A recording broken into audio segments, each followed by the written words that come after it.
Greetings from hot and humid Japan. Tonight I'd like to read a poem that I wrote a couple of years ago, originally for Doc and Jean's 50th wedding anniversary, and tonight I'd like to read it in memory of my Uncle Doc.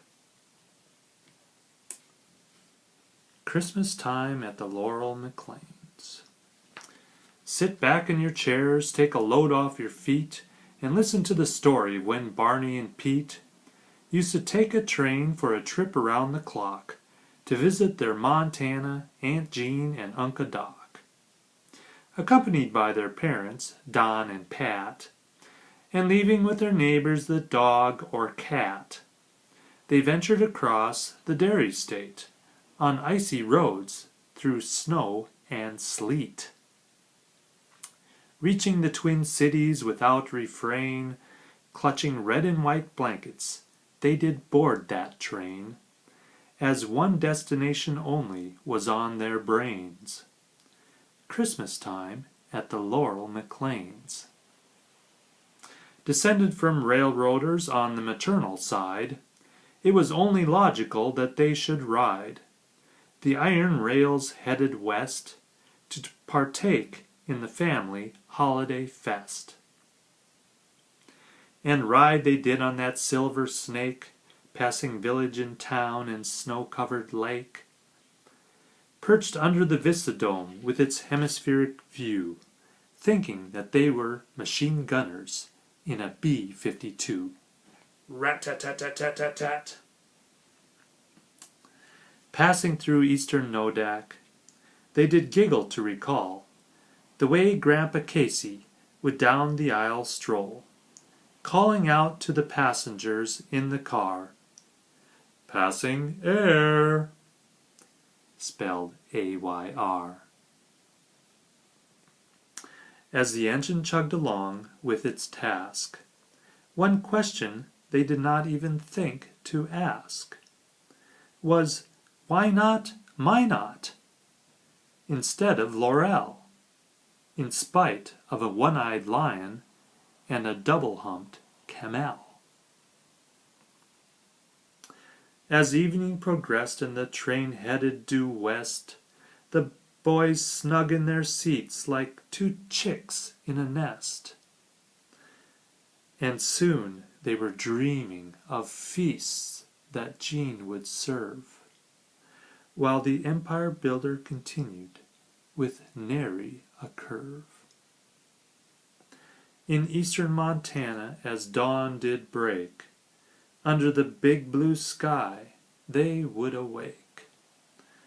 The panoramic view was now magnified by the stretch of the horizon on every side.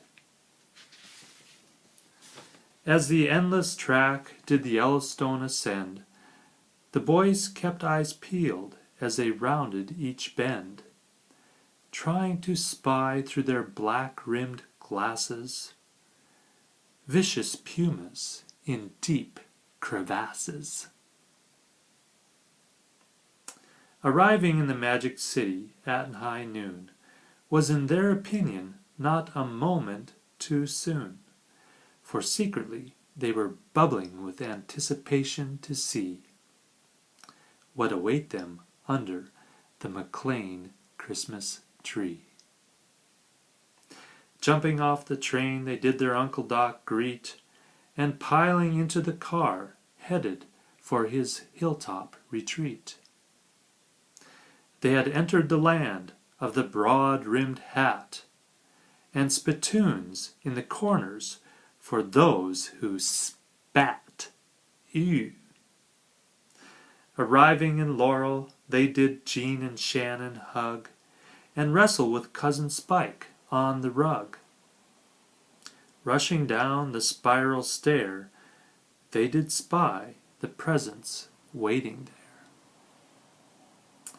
On the next day, into Laurel they did trek, in order that Uncle Doc could their eyes check, for to spot the vicious puma looking regal, one must have the eyesight of an eagle.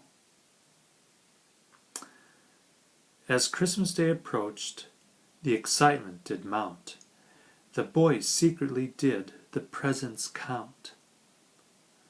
They were sure to be on their best behavior to ensure that they would win Santa's favor. On Christmas morn they did arise and traipsed down the stairs with a glint in their eyes.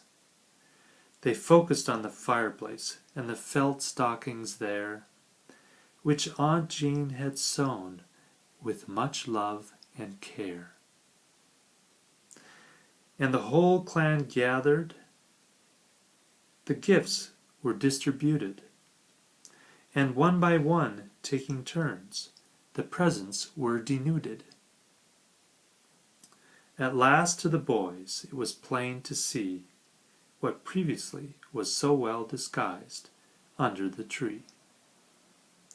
After burning the wrappers and recycling the bows and trying on all the fancy new clothes, they proceeded upstairs to a banquet rarely seen, prepared by the hostess with the mostess, dear Aunt Jean.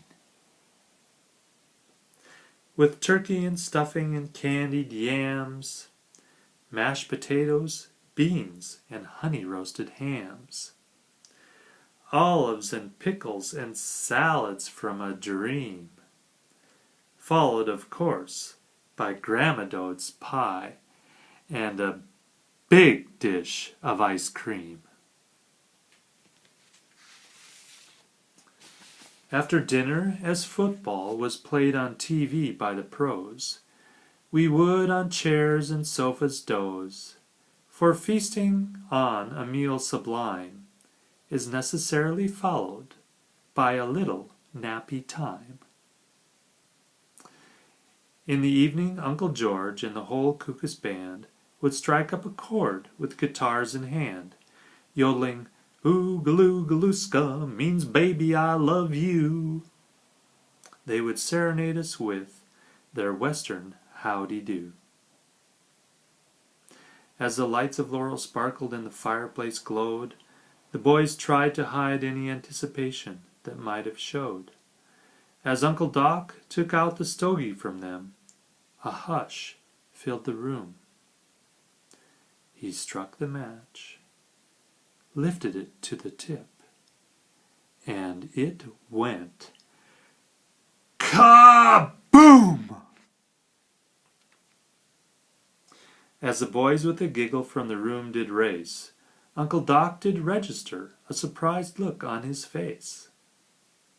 And then, with a smile, he did recall how the boys sang that this Christmas would go out with a bang.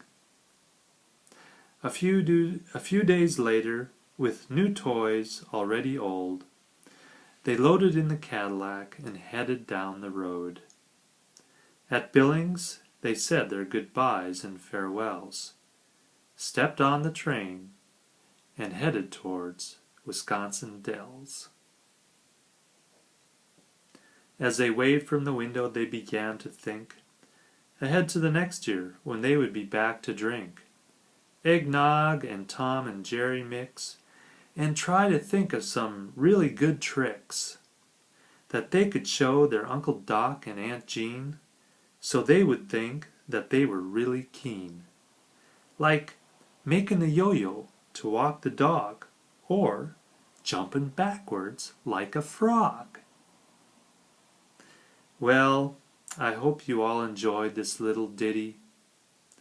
It might not be too cultured or sound so pretty, but it comes from the heart, and it tells some tales of two boys when they rode the rails to head out to Montana, to the place they liked best, where the prairies from the east meet the mountains from the west, where the water runs pure and the air is clean.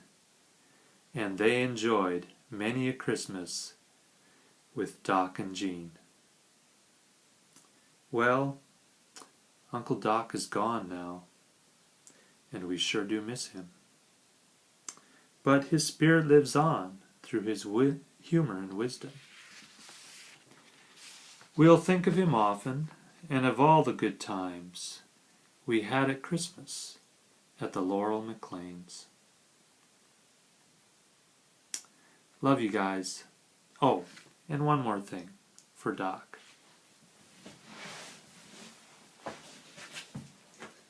You ready?